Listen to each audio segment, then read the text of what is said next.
We're looking at Abraham and all the men and women of the Bible. It's lesson 4. Does it say lesson 4 on there? Mine says 6. I don't know where that 6 came from, but anyway, 4. Lesson 4. I knew it was 4. I put it on there. Abraham. We already talked about how we're going to be a little bit more selective in the characters we look at, but there's no way in a million years you can go without talking about Abraham on a list of all the men of the Bible, because he is a major, major, major character, even though he lived so many thousands of years ago from our perspective. In fact, he was born within, just shy of 2,000 years after creation. If you do the math, I guess, the chronology, this is a graph that I put together quite some time ago that is so hard to follow sometimes that I have to go back and look at it and figure out what in the world's even going on. But at any rate, Adam to Noah, 1,056 years. Noah to Abraham, 890 years. And then we learned that Abram was born about 380 years after Shem was born. Noah lived about 450 years after Shem was born. And so that tells us something that I was blown away by, that Abraham was 70 years old when Noah died. Because for a long time, in my head, I don't think I would have ever put Abraham and Noah together in the chronology of my mind. It's like Abraham and Noah, Noah's way before Abraham, because it feels like that, especially whenever the first few chapters of Genesis go very quickly, and then the rest of the Bible covers about the same time period that the first 11 chapters of Genesis cover. Roughly, pretty close anyway. Abraham was alive when Noah, they lived at the same time for 70 years. Doesn't mean they knew each other, of course, but it's interesting to think about. Another thing that's interesting to think about is that Abraham was called 2 times. We're going to look at the call of Abraham because that's one of the biggest things about him. Abraham was called first in his hometown, which is already getting into some of the answers to the blanks, but that is only referenced in Acts chapter 7. In Genesis chapter 12, we're told about this when God called Abraham, which was actually the second call that took place in Haran. And we learn that because of the language of those 2 places. Stephen very clearly says that God called Abraham another time he called Abraham before he lived at Haran. And then he called him when he lived at Haran, and that's the one we read about in Genesis 12. And that took place in Genesis, in the first few verses of Genesis 12. It's the most famous thing one of the most famous things about Abraham is what God told him. It happened roughly 2,021 years after the creation.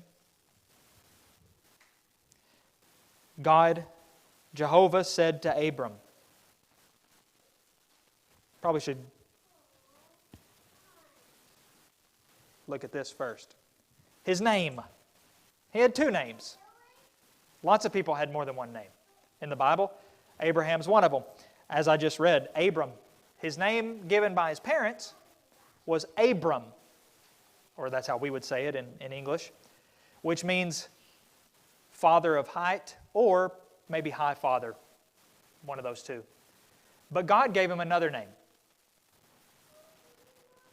Abraham. So a little bit different. That means father of a multitude. And that's based on Genesis 12.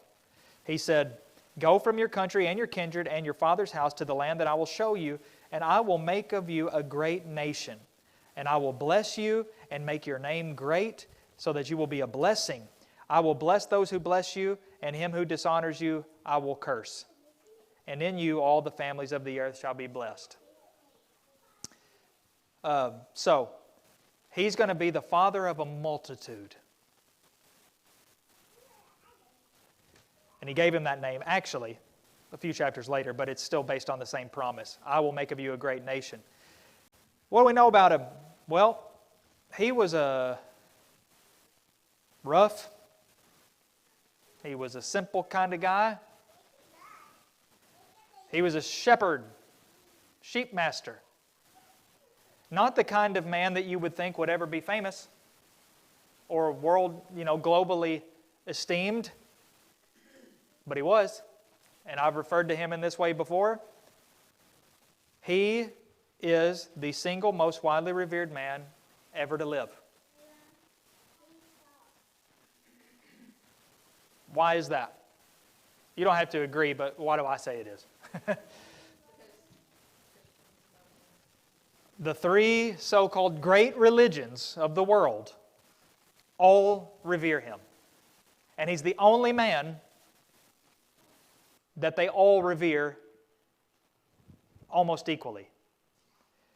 It's, of course, we should not revere Abraham anywhere near as much as Jesus. Shouldn't he be on the same page in the same conversation? So I don't mean that. But there are other people in the world who do not revere Jesus at all. And there are some people also who don't revere him as the Son of God or as God, which he is.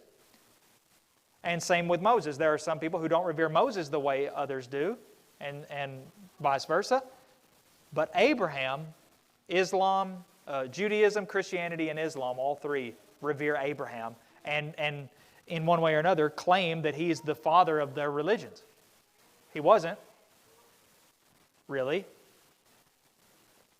It's arguable if he was the father of any of the religions, but he was at least the father in the sense of from him came important people to those religions, two of them at least, Judaism and Islam. He's a spiritual father, if you will, of our faith, we would say. He was chosen by God. Abraham was handpicked by God to become the father of a new physical race. That is what we read in Genesis 12 and in Genesis 17. God is calling Abraham, I'm going to use you. I want you to be my number one. And I'm going to create a new race of people through you. He was also, would eventually, for the same reason, be chosen to be the father of a new spiritual race. And since he was chosen to be the father of this new physical race, that means he was the very first Hebrew. He was the first Hebrew. As far as the Scriptures are concerned, and we could get into a debate. Well, I couldn't get into a debate because I don't know anything about it. But what is a Hebrew, and what exactly does that mean, and how could he be a Hebrew and his dad not be a Hebrew, and such things like that. But at least as far as what God was doing and working, Abraham was the first, and not descended from his parents in that way, but he was going to be the first. Yeah.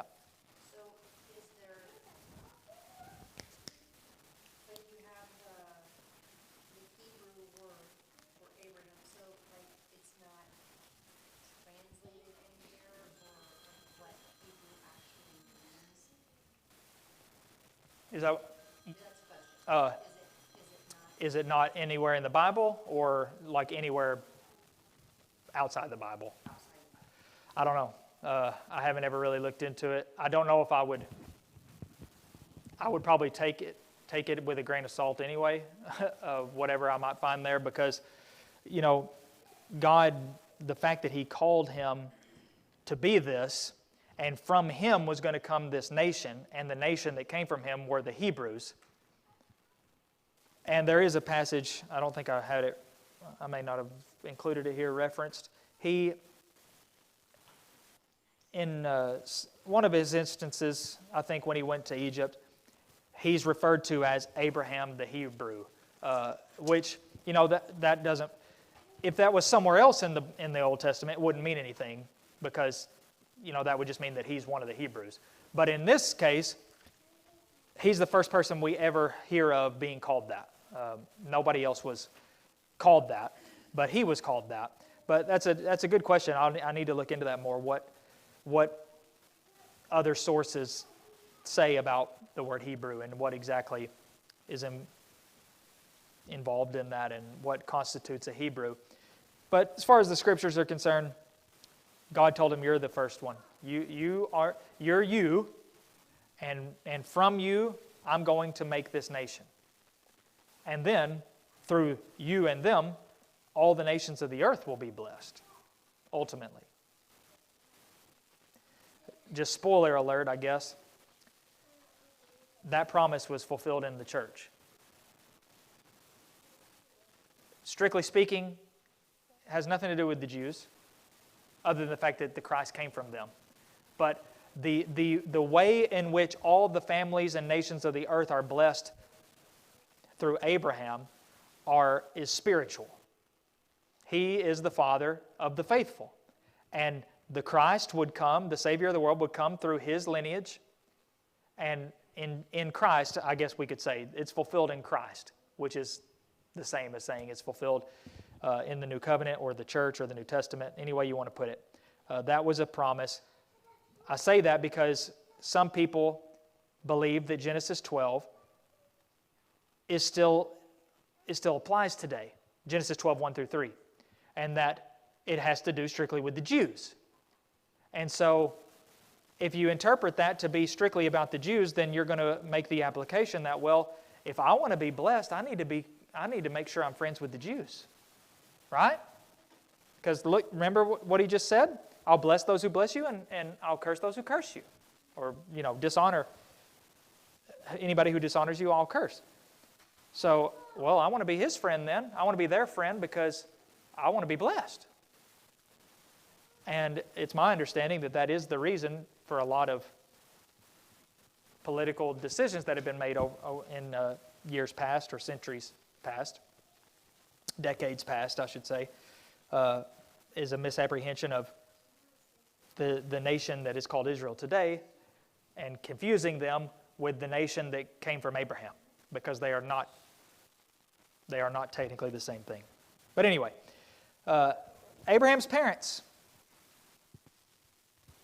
Nope, sorry, not there yet. Abraham uttered no prophecy. He wrote no book. He sang no song. Gave no law. Yet he's known as the father of the faithful. And he's the only man in the scriptures anyway that God ever referred to as my friend. That's a pretty good accolade, I would say.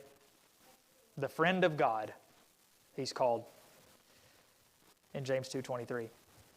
But, we might think, surely there's a book of Abraham, right? We're talking about Abraham here. Abraham, that Abraham. But no book, no prophecy, no, Moses even had a song. It was a pretty big hit, in its time among the Hebrews. But none of that. And yet, he's the father of the faithful.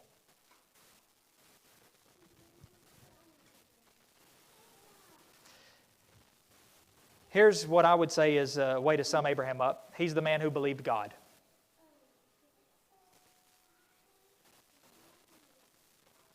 Like I said, he was born about 1,946 years after creation. Just for the record, sometime recently somebody was asking about the abbreviations that I use sometimes mean, and I'm very glad they did, because I don't want to take that for granted or assume. It just occurred to me, I'll tell you also, this little squiggly equal sign, do you know what that means? You know what an equal sign with a line through it means? Yeah. Okay, you know what an equal sign means? That's the easy one, okay? The answer's in the question. All right, an equal sign with a line through it means not equal.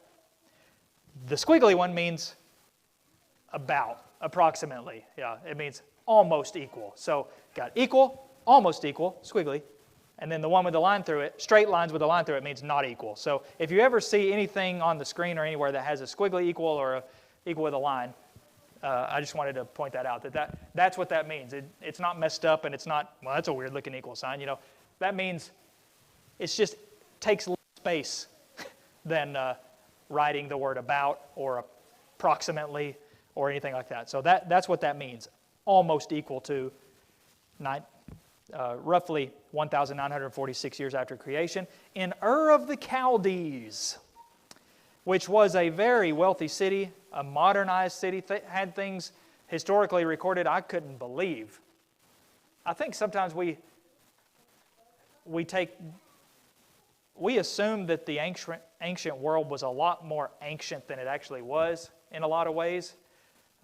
We think how could they have done anything back then?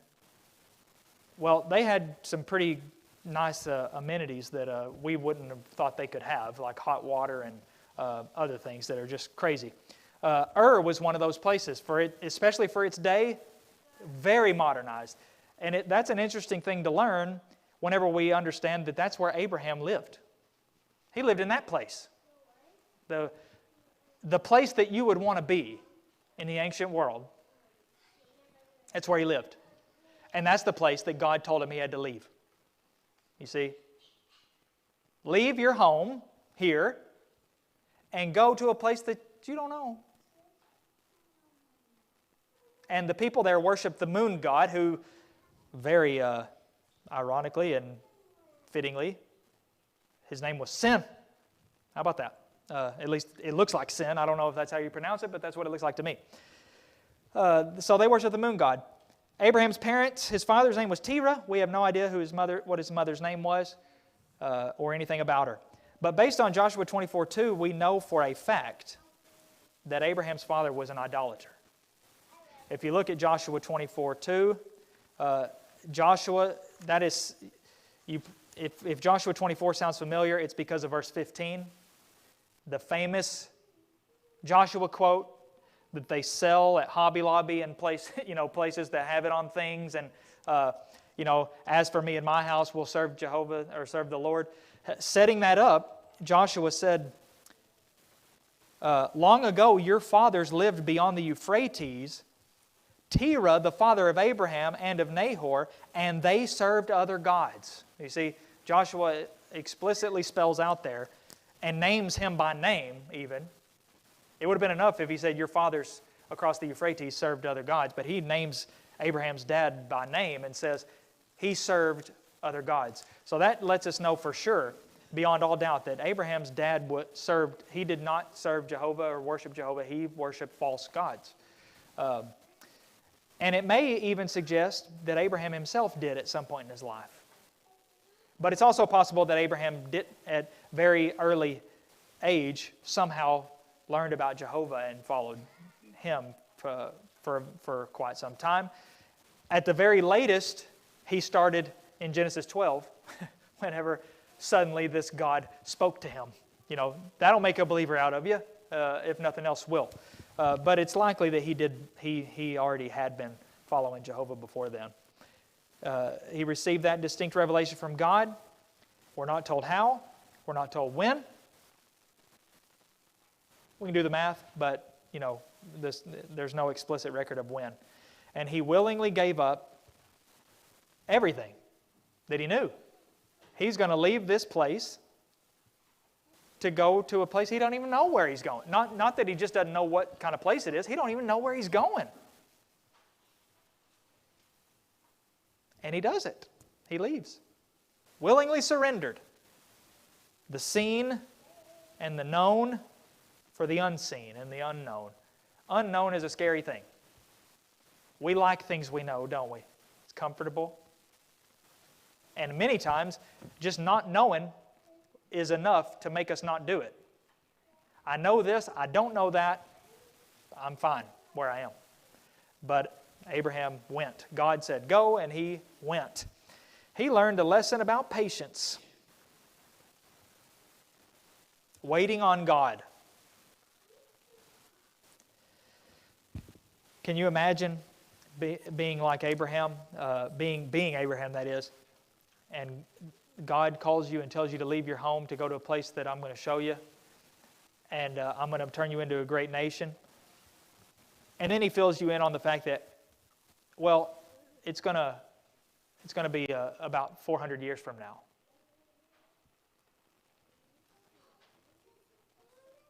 Well, that's a long time, God. But he went right along. He went with it. He was patient. He was believing, the biggest thing. And it was going to take many, many years before all these promises of God came true or came to be after he was dead. Most of the time, if something is brought up and then we find out it's not going to happen until after we're dead, what do? Don't care, do we? Like, if we keep doing this, the planet's going to explode, but it won't happen until the year 4028. I don't care then. What do I care? What's going to happen 2,000 years from now? Who cares? Well, all of this stuff was going to come to pass after Abraham was already dead. But it didn't stop him. Didn't change anything as far as he was concerned, because he believed God. And that's the thing. Abraham believed God. I have a feeling that might happen. Unless that's going to disappear. Okay, good. He believed God. Genesis 15:6. His soul fed on the promises of God. Long delay, plenty of difficulties, never owned a piece of land until he needed to bury his wife. And that wasn't, such a great occasion, now I own some land in Canaan. It was just a burial plot. That's why we call him the father of all, or he's called the father of all those who believe because of his faith. Renowned for his active living, working and living faith. But, as much as we talk about Abraham's strengths, he was not without weaknesses. There are only a couple of people in the Scriptures who never have a mistake called out. Jesus is obviously one of them because he never had one to begin with. But as far as regular people, Paul had some. Peter had some. Very few. And Abraham's no exception. He had some weaknesses. His character he was not perfect. On one of his weaker moments, he lied about his wife just to save his own life. He told the Pharaoh that she was his sister, which was not entirely untrue, by the way. It's half true. But whenever you say, "This is my sister," when he said that, you know what he was really saying? He was saying, "This is not my wife." He was making it so that Pharaoh heard that. What he said, and not that he was trying to get away with it, but that's how a lot of people do it today. What I said wasn't untrue. But sometimes you can say something that's not entirely untrue in a way that makes it totally a lie. Because you're intending for the person to take it as something else. So even if what you said is true, like, what'd you get at the store the other day? And you said, "Well, I just got some milk," or I got some milk. But you also bought a $2,000 TV, you see. Well, I didn't say I didn't get a TV. I just said I told you I got milk, and here it is, I got it. But that's similar to what Abraham did. She's my sister. But he was really saying she's not my wife. And it was kind of a selfish move in the first place because it didn't really take into consideration what might happen to her for not being his wife, because the fact that she's not his wife means, hey, she can be mine. And the Pharaoh took her in. Thankfully, it seems God's providence was working in that, and she seems to have come away unharmed and untainted, or whatever you want to call it. But it very well could have happened. In fact, Pharaoh was very angry about it and said, you could have gotten me in a lot of trouble with that little shenanigan. Abraham was called to offer up special sacrifices. Genesis 15 first. Typical of things to come, the sacrifices in the Mosaic covenant. He even was called to offer his own son.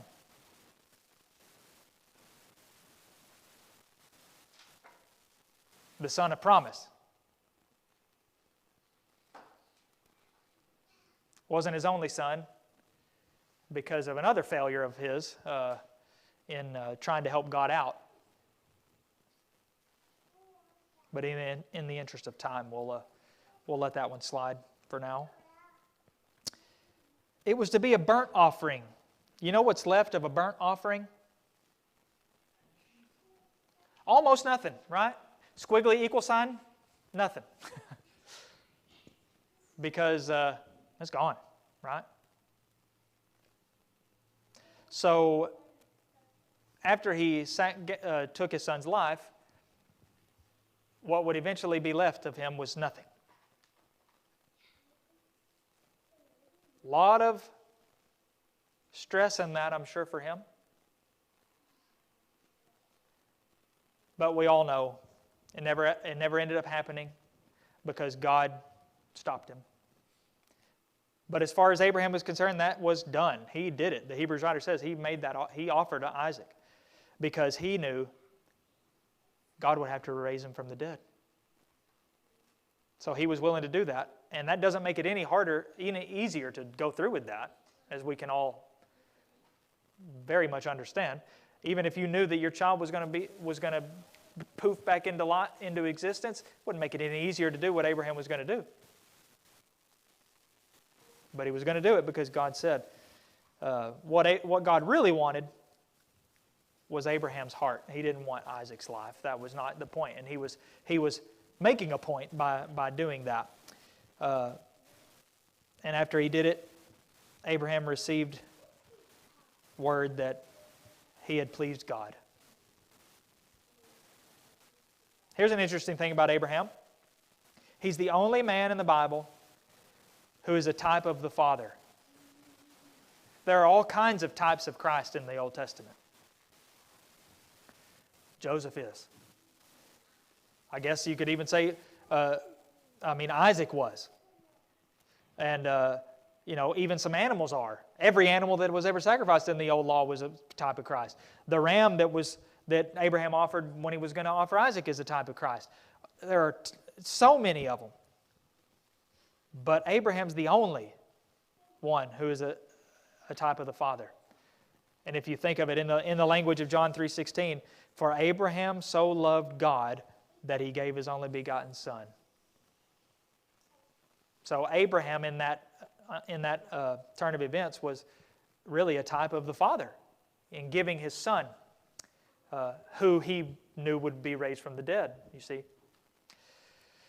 Well, after serving God faithfully for at least 100 years, Abraham died 175 years old.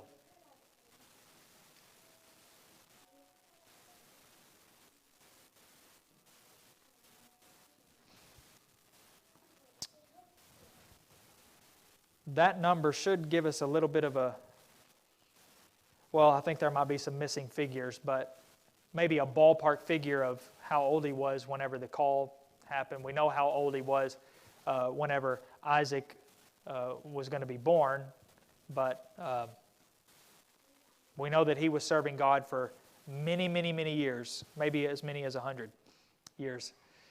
And he died. He died the man who believed God. That was his legacy. God's friend.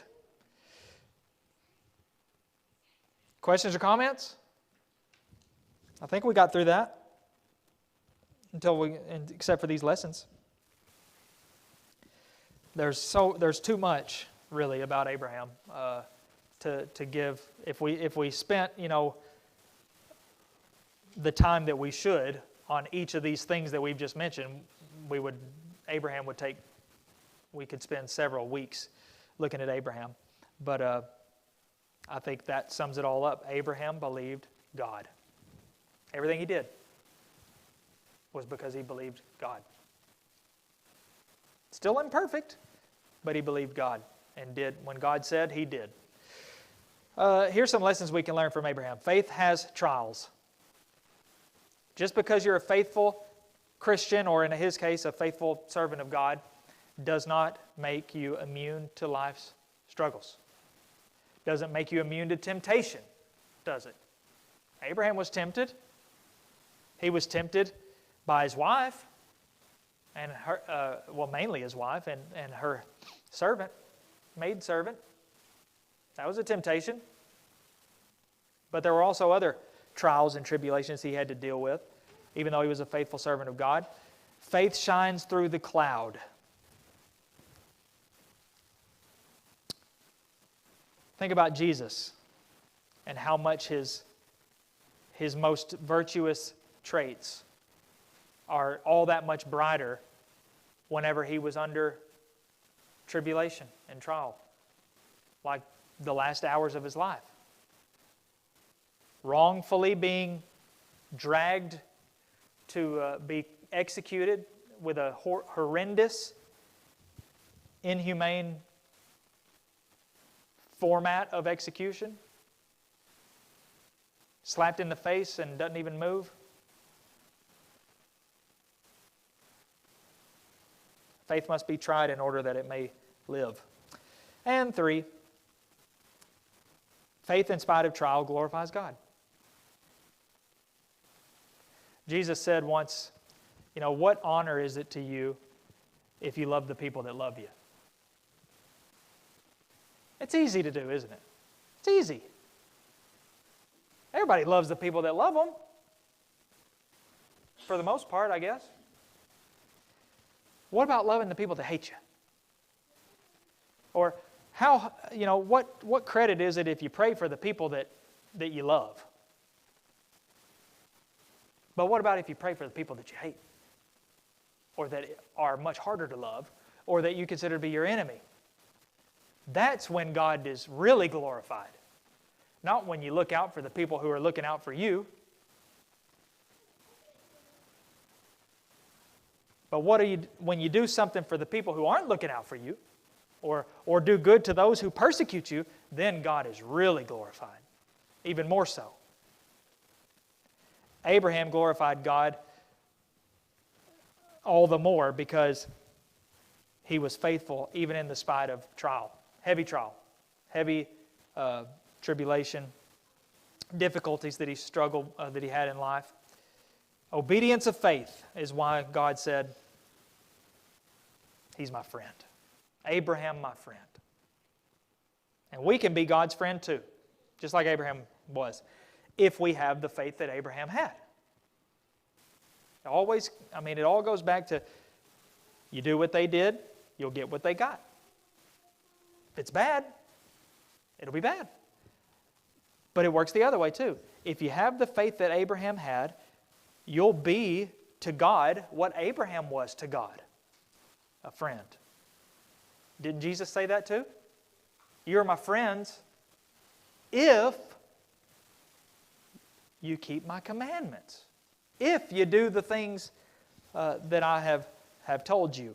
If we have the obedient faith that Abraham had, then we too will be God's friends. And I think we all would agree that we'd like to be God's friend.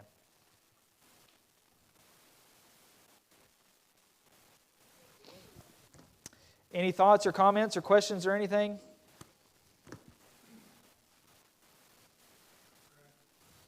Yeah. I think sometimes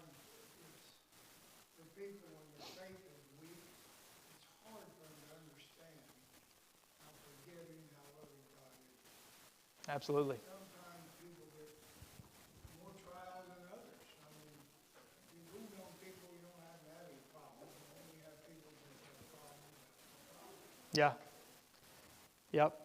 It can make it more difficult. And, sometimes people that have, seems like is just one problem after another.